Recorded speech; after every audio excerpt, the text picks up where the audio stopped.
Welcome back to DigiFest Miami. I'm now joined by Yadam. How are you doing, Yadam? I'm doing well. I'm really excited to be able to commentate, and it's an honor to commentate with such a veteran commentator as yourself, especially here on a wonderful sunny day here in Miami, man. Yeah, it's an amazing event. You're doing double duty here, commentating, out there judging. Tell me, how was round one for you?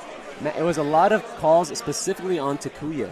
On Takuya, on the put 5 but don't have to Digivolve? I got that called twice over. The people are just, they don't believe. They don't believe it. I had to read it too. I had to go double check. When someone told me it's in the Q&A, I was like, there's just no way. It is in the Q&A though, believe it or not. I looked at it and, hey, Bandai confirmed it. Sometimes you read the official Q&A and it is there. So if you're unsure, check that first. But an event like it's obviously you call judge and you get some help. No, definitely. But this first round you see a lot of different decks on the table. I saw a lot of red. I saw a lot of interesting things. I think I saw a blue-green deck. I've seen people mix any two random colors. It's like they have a dice, they just throw it, and they're like blue, purple, or yellow, red, whatever. They'll try and make it work. I sat there at his table for a little bit. I thought it was really interesting, specifically because Davis was in the deck, and I thought to myself, well, Davis is a great tamer. Yeah. And it just searches a green card, and I was like, wait a minute. Oh, he also got a blue card. Turns out David has an extra effect, and it's a pretty good one at that. Yeah, it's the reason why Davis is $20. That's one of them. Yeah. But definitely, as expected, there's a sea of blue decks out there. I see a lot of red fighting the blues and was able to take a couple games. Okay. Looks like we're ready to go into the game. So it's going to be round 2, DigiFest Miami. Without further ado, let's get to our participants. So we have Tristan going up against Lauren. Now, Tristan is one of the local players. We definitely know him quite well. Definitely, and if you guys his don't opponent know, I'm not too familiar with, but I'm sure we'll see what she's got. Yeah, and if you guys don't know, Tristan, also known as Dorkatron Prime, does have his own channel. Definitely where do check him out. He posts a lot of local games from nowhere, as well as PPG. He's a regular at both stores, and he's an excellent Digimon player as well. Yeah, and here's one of the cases where we have insider knowledge on the players. So Tristan is a great player. He's made it to Nationals. He played Little there. He didn't do the greatest, but he had a good run. Now, coming into this event, I know that he personally wasn't feeling that confident. He's been switching between playing like Icemon, Titanmon, Lilith Loop. We see the Lilith here. I know that he wasn't that confident himself, but I know that he's got the skill to do it. We're going to see how far he's going to make it. No, of course. I completely understand where he comes from. When you see the sea of blue ahead of you, purple has always struggled classically with the blue matchup. It's very little that we can do to interact with their boards. But Tristan is a fan of purple, like most of us, and has decided to stick with it. I understand, though, over many, many rounds, how difficult it can be to also play purple. It's just mentally taxing. That's what I was saying with Max. A deck like Lilith requires every brain cell that you have. And in an event like this where you're playing 8 to 9 rounds, that is going to be mentally taxing. Yeah, it's maybe not every brain cell, but you're definitely the amount of interactions, like one turn can have it's loop. The point is you're looping interactions and you're making it's a deck that makes way more choices than blue or yellow, where it's like I'm going to do 1 or 2 or 3 things a turn, where I'm doing 15. And if you're doing that over and over the course of 8, 9 rounds, it is mentally taxing. But here's the decision he had to make. That's a very expensive Icemon scatter mode. Well, it's made doubly expensive just because of the fact that we do see the tamers that I personally hate, and I think they're extremely powerful, Sword Joe as well as starter deck Matt. Now, these cards are just bonusing Lauren here with 3 extra memory every turn. So instead of paying 4 for that scatter mode, he effectively played 7. And if that wasn't bad enough, Blue has one of the best answers in the game to the scatter mode. You go into a Beowulf for 1, bounce it right back. Does not proc the deletion. It's an amazing way to get rid of it. We're going to see if Lauren has one. We can see that she's got the sort of standard blue hybrid Tommy build. We see the beta into the clam. It's pretty classic, and we're just seeing a class. Very bizarre. Yeah, you have to wonder what is in the hand for that to be the play. It must be just like 4 Beowulfs. 4 Beowulfs? Right. No level 4s? No more tamers? I don't even know. There must not have been a tamer, but which means that security is even doubly scary. Hexablow being main deck. So one interesting thing that's happening this weekend is people saw Texas and they're ready to get their tech cards on. So I see a lot of people, they have cards that they would like to side deck, and they're just like, you know what, I'm just going to main deck it. I'm going to main deck Purple Mimi, main deck Takumi, main deck Hexablow. Why not? No, definitely. Yesterday we did have an event called the Pregame here before DigiFest, where we got to see a lot of players, and we had, I think, a 60-person tournament. It was a big turnout, It was a big turnout. Definitely larger than a normal regional. And I was playing against players that literally main decked Aqua Viper, Yeah. Trident. They were ready. They were ready. They They're were ready like, today. I'm playing blue, and I am going to beat blue. And it was very exciting to see that. Yeah, but the more standard list that we saw in Texas, they're main decking 1 or 2 of Asulong. Yes. So if you're main decking Hexablow as well, like I can't imagine you're playing both. It's just weird. There's a lot of tight spots, and personally, I'm a fan of Azulong in the main deck, and Hexablow is more like my flex spot. But we're still not aware if this is just a Hexablow deck. It just could be Hexablow. It could be. We're early on into the rounds. Sora, Joe, and Matt could just be in a Hex. Those are just good cards in Hexablow no matter what. So it's difficult yet to make an assumption that this is blue hybrid. Yes, for sure. And, honestly, a pretty solid start for Tristan there. This is what I was expecting. Ice Mon survives. Hidden Sora Joe is, that's strategy. Actually hurt so bad. So funnily enough, the fact that the first Eismon died, I was surprised by, expecting since I didn't see much play from the Lauren. But the Eismon that didn't have sources is the one that survived and checked a Sora Joe. And one thing that is going to be crucial here is we actually saw Tristan. He discarded a Death Claw from his Icemon discard and draw, where now Deathclaw would have been insane. Well, no, Deathclaw would literally have allowed him to be like, well, imagine I can play he plays Deathclaw here, play around Sergio, choke to 1, yes. He's in such a good spot. He's got no, okay. There we go. Well, I guess that makes sense why he discarded the second one. I feel like that's a really just powerful card in general, so his hand must be looking amazing, personally. Yeah, and keep in mind that based on Lauren's previous turn, we know her hand is not good at all. Yeah. Because it was a hard pass, which is like the worst thing to do with Digimon. Yeah, this turn didn't literally lead to her getting any new card advantage. Yeah. Maybe she does have a rookie here, so we will see. Yeah, hopefully she needs to start cycling, seeing some new cards. She has to cycle cards. at least one card, maybe get into a Davis. Yeah. Start getting your +1s as blue with Strop. I hope there's a Stravi in there. I'm just making assumptions here. Like all these Tommy builds where they're playing the clamp, the watermelons, you're not playing the searches. That is going to matter. Yeah, there you go. There is a Tamer Tommy, but that's it. No rookie. That's not the greatest turn. Yeah, we're really not applying any pressure at this point, while Tristan has already cleared 2 security. Yeah, and his trash is already stacked. He trashed the board at one point, and he's getting real it out, close so to we already know there's more than 10. No, we are there. Yeah, there's already 10 plus cards in the trash. He's found them out in sets of 5, so I know there's at least 14 cards in trash by what I can see. And he took out the Madoki Venom on the previous turn, so he's to ready. ensure that he's good to go. Exactly. The Clam is a really good card. I don't think the Clam comes up in this matchup. I'm trying to No, I don't think so.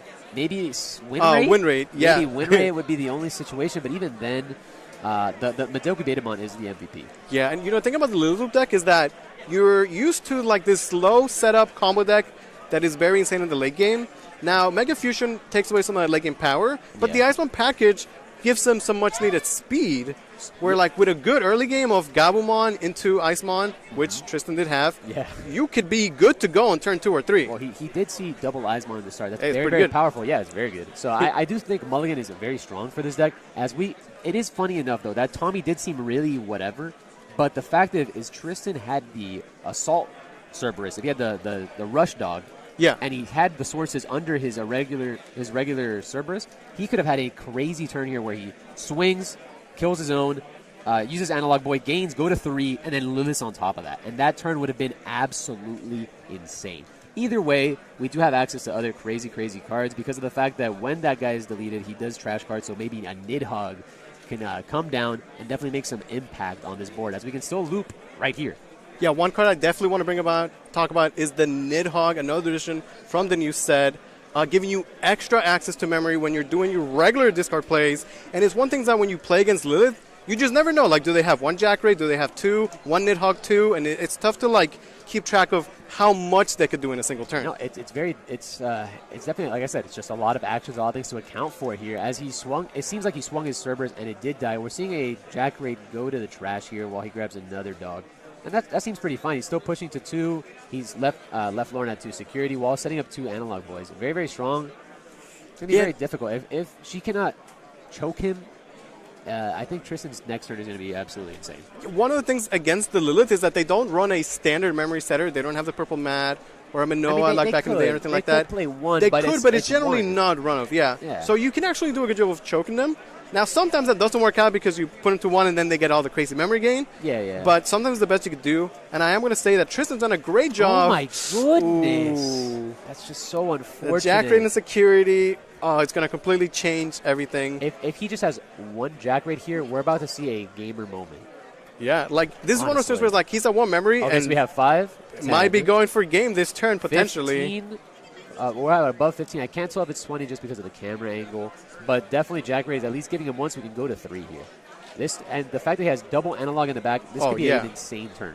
And one thing that I like about the Lulu deck is that it seems he's gained a memory. When your memory comes from the analog, it's not stopped by the Midoki Betamons or Gasimon because it's coming from the tamer. Effect. Yeah, it's very powerful. No, it's the deck has definitely evolved a lot. And yes. It's very interesting to see because, again, in the Eastern metas, you don't really see a lot of loop. You don't see a lot of purple decks being played. There's here, the Cerberus. Oh, he's taking a trade. That's interesting. I think he won the guaranteed no, like, hit into a hammer spark or something like that, maybe. Sure. The extra safe play. That's very fair.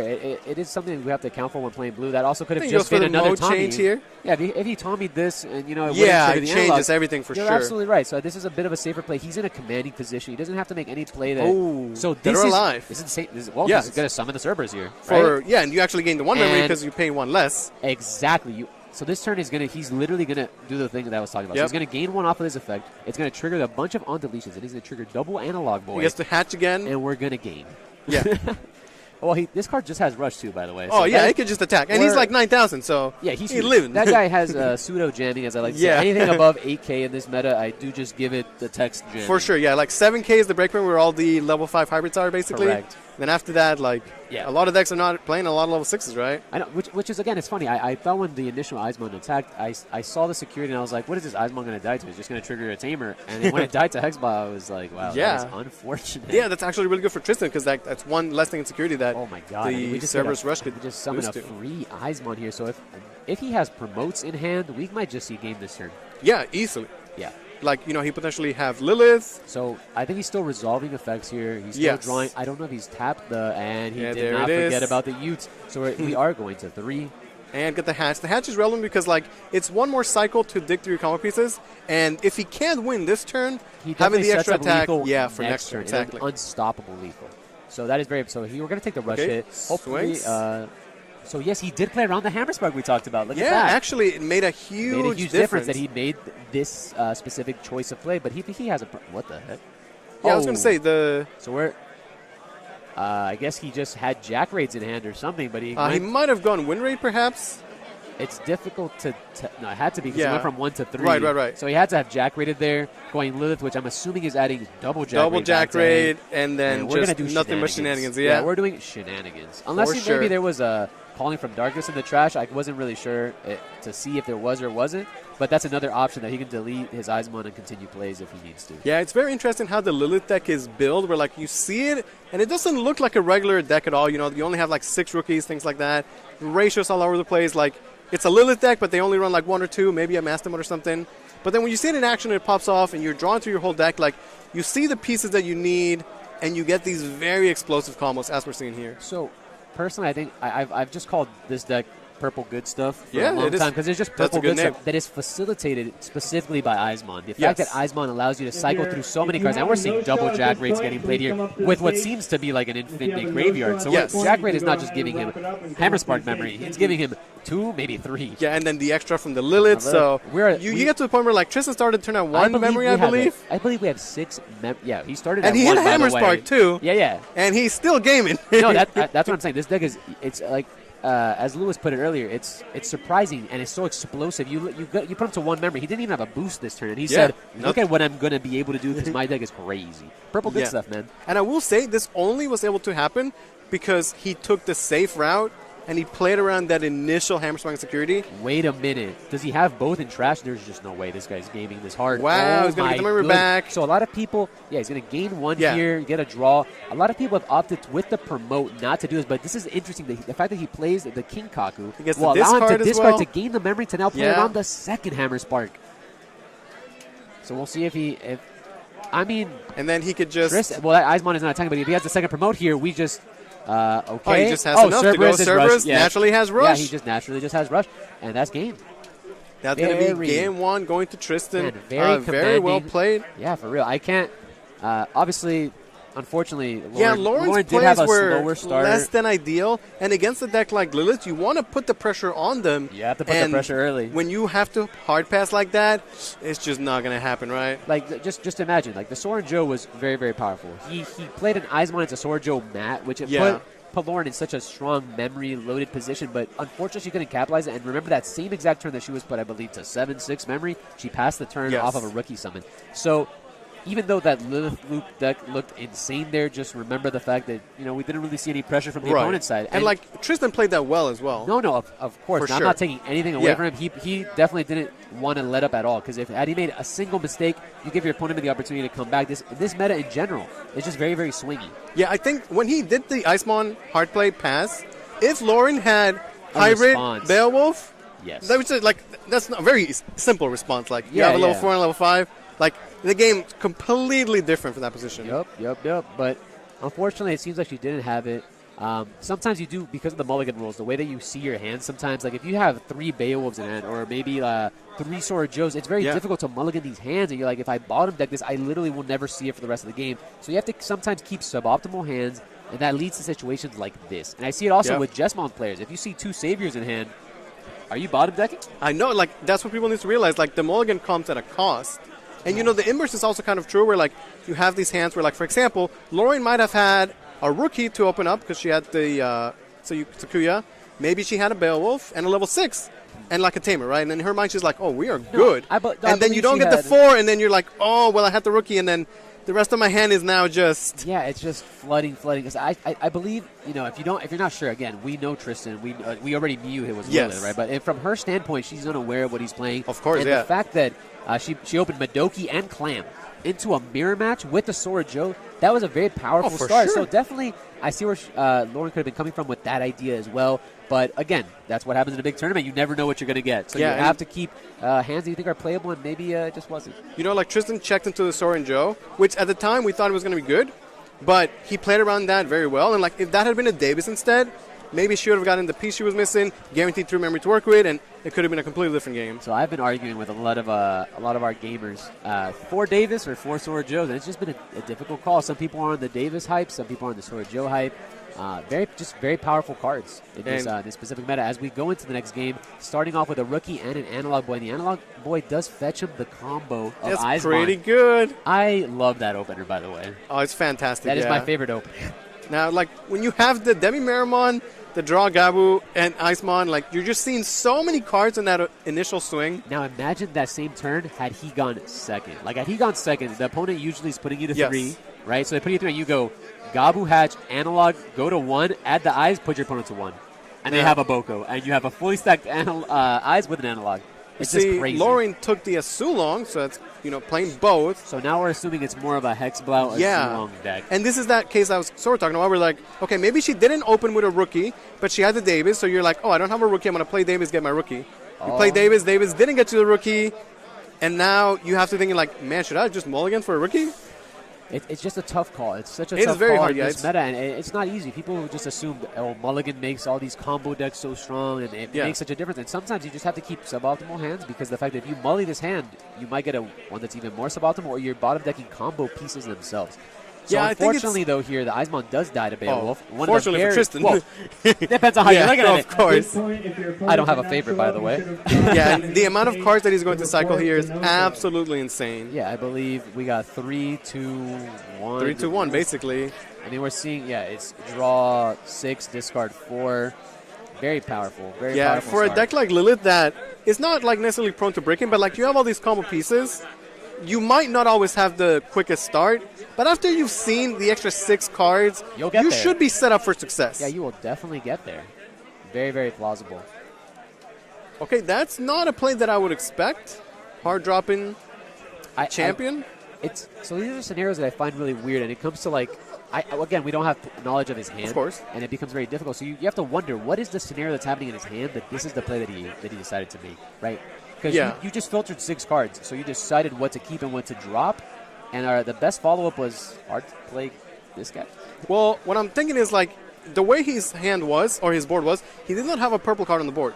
So maybe he wanted to, like, Call from Darkness, but he can't activate that card. He doesn't have a purple. Understandable. Maybe he had a rookie, but he wants to hold it for the Hatchin because your deck does not have that many rookies. Yeah. Like, you're like, oh, I just hard drop Gabu, Digimon over it. But, like, it's actually more important that you keep the Gabu so you can start building in the racing and get the extra draw as well. It's not only about the fact that he might have wanted to, because again, the question that turn was we could have hard played the Gabu or we could have saved it for next turn. Yeah. But it had you hard play the Gabu, you initially are frozen forever. Look Yeah, at the board. for sure. Look at what just frozen happened. till the end of time. Exactly. And then if you had a whiff on that rookie, you're just not protected. And again, Tristan making another good play, involving the Cerberus in the front, Eismon in the back. That's a lot of threat. That's a lot of card draw coming at your opponent. There's a lot of potential memory gain also coming from Tristan's side. And it comes from knowing your deck well. Your deck only plays potentially 6 to 8 rookies. Yeah. Every rookie is a very valuable resource. And Lauren, still no rookie either. And also, we just have a level 5. So this Korikaku isn't really doing anything. That card cannot be frozen. Yeah, because... he does have sources. Yeah, the source means that it's not going to be stunned. That's fine. I think we're trying to wave down the table. Yeah, Korikaku is not going to get the stun because of the source. Yeah, we're going to making sure that everything is okay. So the Cerberus is not frozen. He has a source. It cannot be frozen. But I think they notated it that way. Okay, but finally, Lauren gets to make a play past the Digivolution. Jack Raid. Oh, that's sad. Jack Raid security. Tristan literally honestly, last game, too, the Jack Raid was actually huge. Like, it seems like Lauren is kind of struggling, not getting the best openers, and then, bam, she's able to make a play. Boom, Jack Raid. All of a sudden, momentum shifts, and Tristan is in an amazing spot here. Once again, Tristan played that turn so well because, again, the Cerberus is a level 5. The fact it's a level 5, it plays around the Beowulf. Yep. Had she now hard played the Madoki Betamon to, stop some potential memory gain, it has the Kinkaku under. They can delete it on swing. Tristan is playing around everything, and he's just showing, again, the mastery of his deck, and he's actually really impressing me right now. He's playing that lift loop deck to perfection. And the fact that Lauren wasn't able to take away the source from the Cerberus means that A, she cannot freeze it, but B, now when the Cerberus is going to do its mode change, he's going to have a source, so he's going to trigger the Analog Boy, giving Tristan extra memory to work with and an extra hatch, which again is very, very crucial. That extra hatch is, again, one card that you cannot interact with the blue. Yeah. Blue can interact with the board. It's just like a Lord Nightmod deck. It's just like a deck that interacts with the board state itself. But again, like not many decks can interact with a hatching area. For sure. Besides that level 6 that Yellow plays, and I'm forgetting the name. There we go. Sakuyamon. And the Eismon is going to be deleted. Oh my goodness. Again, he had the perfect chain with the Gabu. Again, going to cycle through another 6 cards. Draw 6, discard 4 once again. So again, we've discarded 4. We've discarded 4. So, I mean, we see 5, 5, 5. I think, and he's discarded a Nidhogg, gain a memory here. We're just doing, once the deck starts doing things like this, I think we could just take our hands off the table. And it's just like, all right, go in, man. Yeah, like, from a situation like this, you have to think, like, how could Lauren win this matchup? And it's tough to say. The pressure isn't really there, not able to really slow Tristan down. The freeze is not super relevant against Purple, but even she hasn't been able to execute either. The thing is, the freeze, so... It can be. So, yeah, it can be. So, small, disclaimer, I do enjoy blue, and I do enjoy purple. Those are my 2 favorite colors. Okay. It is what it is. I do think blue is a little bit more competitive because of the fact that it has the less, decisions to be made, and it just effectively has very strong cards. Yeah. So usually the only deck that can deal with, imagine a board state where they go Eismon swing and they discard 3 Eises, right? That universe exists, by the way. You're shaking hands after that. But the thing is, blue is the only deck that doesn't have a board wipe. They can effectively still deal with this while keeping tempo. Yeah. So that's interesting to note that the freezing mechanic is very powerful, specifically versus purple. She just hasn't been able to execute it in any of these games, and it makes it seem like an unwinnable matchup, where the matchup is actually, in my opinion, favored on Lauren's side. Yeah, everything's kind of just going in Tristan's way here, dead or alive. Oh my Again, goodness. You can see the pre-release stamp, very nice. Going to get the extra memory to work with. Have the source, is going to be able to proc the Analog Youth.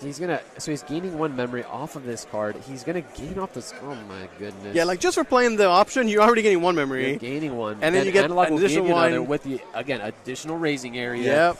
Plus Jack Raids at this point. We haven't really seen the Nidhogg either, but it is another way. He did discard 1 this turn, so he's also gained a memory this turn as well. It is insane. This deck, like I said, look at all the interactions. This 1 turn, I think he's already cycled through, I don't know, something like 10 cards. He's activated like 4 effects, back to back to back, and his turn is still going. Yeah, Lilith Loop, it's one of those extra, like, you give them an inch and they'll take the mile, right? They really do. They really do. And it's so hard when you play against it, because, like, obviously you don't know where your opponent's hand is. Yeah, I think he just you don't know how far they could take that 1 turn. No, there have been many times where I try to put my opponent to 1. Now I don't have a memory blocker, or even if I do, the Kinkaku just kills it. Oh yeah, they have ways to answer it. Then I just die. They make such a. Yeah. I don't die specifically, but There's they make the such Lilith. a commanding board that it is. Oh my goodness! So he definitely activated a Jack Raid to gain 2. Yep. Add Lilith, adding maybe at this point he can honestly add Dead or Alive. I feel like you take at least 1 Jack Raid, No, for and then the sure second one. one is just a free-for-all. Whatever you want. Take your pick. Yeah, have fun with it at this point, Yep. honestly, because he's gaining so much memory. Yeah, There's gain the Lilith 2, effect. gain 2. He's effectively at 8 memory. He could just, honestly, do whatever he wants. Oh, he's and gonna he has go into the win rate. Oh, Yeah. my goodness. Gonna go into the sword. So it's not quite Mega Digimon Fusion, but it's still a cheap sword. Sword very powerful. Zwar for 4 is still Zwar for 4. Yeah, and like as opposed to in the past where you're bringing out, whatever, like you can bring out the Cerberus and then get the party started again, right? No, definitely. It just puts a lot of, I want to say weird, but different pressure. And Yes. I really do like that. So let's see what he gets off of these builds, and see what Tristan decides to do from here. And also, important to note, this Wart does not die at the end of the turn. It does not, yeah. Where Mega Digimon Fusion would shuffle it to the bottom of the deck, and you effectively lost some pressure. This one is you're going to have to deal with this next turn. And let me tell you, level 7s, if you don't have a way to strip the source and freeze it, oh, it's a nightmare, right? those guys are impossible. Especially because if you don't answer the sword, then it's going to give you the Loop Lilith back another anyway, right? Lilith, and I'm pretty sure he's going to set up a level 5 here. And even if he doesn't, he has access to it. It's absolutely crazy. Yeah, Tristan just going absolutely crazy, getting the most out of his deck, showing us the different ways that his deck has, different combos. We've seen like the Ginkaku promote, the Iceman Rush package, Cerberus mode change, now showing the power of the Lilith into the sword. Yeah, no, definitely. So in the first game, he didn't have to make this play. In this game, he was just able to make this play. That's such a big difference, and it just shows how powerful his word is, but it's not as key of a feature as it used to be. Yeah, it definitely highlights the complexity of the Lilith deck, where, for example, compared to Jesmon, you have one very key and obvious line of play. You go into a Jesmon, you win the game with it. Lilith can win the game in a variety of different ways, and it's up to you as the player to figure out what is the correct way to win this game. So, sorry to interrupt, but he just played Promote, pretty good. activated its effect, gained another memory. And draw a card. My goodness, this ward came down for 3 memory. Yeah, and you see the Cerberus. So you can't get the rush one because it's 9 play cost. Sword specifies 8 or less. But you can get the other one and then just mode change anyway, right? Yeah, I mean, you can just play it from hand. That's exactly what he's supposed to do. It's unbelievable. I'm actually curious, could he win this turn? Potentially. Yeah, like when this turn started, you would not think it was the last turn, but potentially it could potentially it is. The unfortunate part is he did this card at Nidhogg in an extra memory? This guy is Hammer Spark is hit, but honestly... It is, but it doesn't matter. So yeah, I was about to say, he definitely could just play a Gazimon to prevent any of that from happening. Oh, we're getting a little bit of lights out here. Whoa. Oh, we are full gaming tonight. Okay, the full power of the Lilith loop. The loop was so powerful that it shut the lights off from the convention center in and of itself, and we're basically having a little sleepover. Yeah, this is pretty cool. We're going to see what happens here and figure out what is going on. Bear with us, guys. Bear with us. This is going to be interesting. As the lights are immediately... Like we are back. We were going to go to the face cam, but it isn't necessary as the lights just come back. Just in time to watch the Lilith. You guys are good. You guys may proceed. All right, so let's continue this turn. This turn is beautiful. So I don't know if you were actually playing in the last DigiFest. Did very well for yourself. I played against 3 Liliths, including arguably the best Lilith, Ying. Yeah, in North America. Yeah, North America, yes. Yeah, and I saw some of his turns, and his turns also look just as crazy as this, where you're like, well, this turn he doesn't have lethal, and he just had lethal from 2 memory. Like, oh, I guess, man. Like, there was a turn where his correct line of play was he had a Nidhogg, swing it into my suspended Magna, destroy it just to get stuff going. And that was the winning play where, like, most players would never see that line, right? Yeah, it's a deck that you have to master. It's going to take you way more games. I don't know how many games. Let's just put, like, it's going to take you maybe 4, 5 times more games to master this deck, where it would take you way less games to master maybe a red or a blue deck. Yeah, for sure. But, the inverse is also true where, like, since the deck is so difficult, there's a bigger margin for the human error. You can make way more mistakes. And if you're not an experienced Lilith player, you won't go far with a deck like this. No, definitely. And it just shows, like, the players that do play this deck they play this deck. Yes. You get what I'm trying to say? They're not players that are just casually like, oh, I'm going to decide to play Lilith Loop at the last second. No, these are players that are like, I've been playing Lilith Loop since BT5, and I just love the deck, and I'm just playing purple because I'm good at this specific deck. As we go here and we play a Calling from Darkness that is killing his own Zwart. If this doesn't signify I'm going to kill you this turn, I don't know what does. Yeah, we're talking about how Zwart can stick around, and next turn it could be powerful. But you're right. What if you win this turn, though? Yeah, who needs a next turn? Exactly. Yeah, for real. Honestly, Calling from Darkness is a super powerful card. So, as a Musketeer player, I loved Imon. Imon, the fact that you can recycle cards, I thought was so powerful. And the fact that you can recycle your power cards was insane. Now, Calling from Darkness is one memory. Recycle 2 cards. Yep. That card is absurd. Actually crazy. And the funny thing is that Lauren's security has actually been really good, hitting like Hammer Sparks, Davis, Soren Joes. But Tristan's played in a way that sort of mitigated any of these advantages that might have come from security for Lauren. No. Once again, I'm telling you, he's been just surprising me with this game. He's playing this so well. Definitely showing you a little masterclass of how purple can beat a matchup that, in my opinion, isn't favored for it. But it definitely is showing here that he has understanding of his deck, understanding of his opponent's deck, and he just knows the lines to make. Yeah, and I talked about how Tristan wasn't that confident coming into his tournament. But with a start like this, playing at this level, potentially, being 2-0 to start the day with, I feel like he's got a great shot. He has a confidence boost, and if he continues to play the way he is playing today in this match, we can see him going really far in this tournament. Yeah, it's a bit unfortunate for Lauren, who hasn't had the greatest plays. Not because, she's made like misplays, but like hasn't had access to those key cards, like not having a rookie, last game not having the level 4. And when you let purple go, like Tristan just completely taking over this game. When purple goes, purple goes. Yeah. And just like my good buddy Camilo says, sometimes this is just welcome to the world of digital monsters. Sometimes that's just the way it is. Either you lose to security or you just didn't draw the cards you need. But that's just card games. That's the variance. And definitely there's a lot of factors that play into that. Going into another Lilith Mon. Well, he could have recycled it off the Calling from Darkness. True. Man. Like, again, we can't see the full graveyard. I definitely saw him take a Jack Raid back. But, oh yeah, brother. He can loop the Jack Raid plus the Calling and just continue his turn. And, with the fact that he is currently at 3 memory, we're going to... About to be in a lot more. We're going to probably be, 7 here, I'm guessing? Maybe 8? Who knows? Let's just go to 10. Yeah, going to do this is the classic purple classic player. Purple you fan out your five. trash. Yeah, baby. Oh, he's putting it off to this. Oh, my goodness. Oh, Lord. Yeah, for Tristan, it's a matter of like, okay, how do I close the game out? We went from 3 to 7, it seems, so not as much as I thought it would be. Yeah, is that a Call from Darkness? It seems like it is. So the Call from Darkness is going to recycle the promote. Yeah. And then keep the other pieces in the trash so he has access to that player again. Right. So the promote, instead of coming down for 6, comes down for 5, draws a card. Yeah, I'm finding a difficult time here seeing the lethal, though. Yeah, he needs like some way to be able to discard an Icemon. Oh, actually, wait, hold up. No, I didn't figure it out.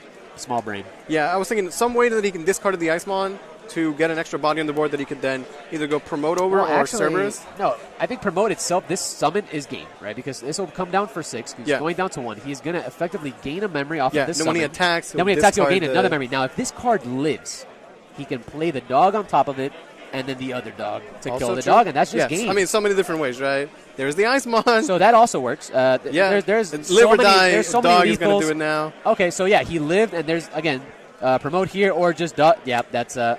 And just like that, Tristan is going to take the set 2-0 in a commanded fashion. Yeah, I think I'm not really sure what the timer is right now. I think we got an extension because of the lights out moment. But the fact that just went so fast. Yeah, it's kind of funny how that works out. Last, in our round 1, we had this very grindy game that went to time. And now we just had a swift 2-0 from Tristan here. I mean, it just looked amazing. Unfortunately for Lauren's position, you have to look at it as, well, I didn't really see the cards I needed, but this was a masterclass on how to play the matchup. It was played excellently. Every single decision that he made, it was just good. We were talking about things about happening the next turn, while Tristan was thinking about how I win this turn. For sure. And that is something that Purple has access to. You never know how far the deck can get, and I'm really glad that he was able to see those lines and find the lethal. Yeah, and such a punishing deck because, in other cases, okay, you don't have your rookie, you got to set up your tamers, maybe you're against yellow, and, you have time, they're going to be setting up too. Yeah. But, again, as soon as Tristan get anything, he just went, he had the great opener with the Gabumon into the Icemon, It did die, and then he just popped off. No, he played this turn amazingly. Like I said, I think you're alluding to the yellow matchup. The yellow matchup, I've always said it, yellow is a very strong deck because it does so well into blue, right? Yeah. But the fact that yellow has bad matchups versus Cherubi versus basically any purple deck. You start putting any purple deck. You start putting purple cards together, and yellow starts to struggle. It's not an unlosable matchup, but the more time you give purple, as you guys see here, an inch goes a mile.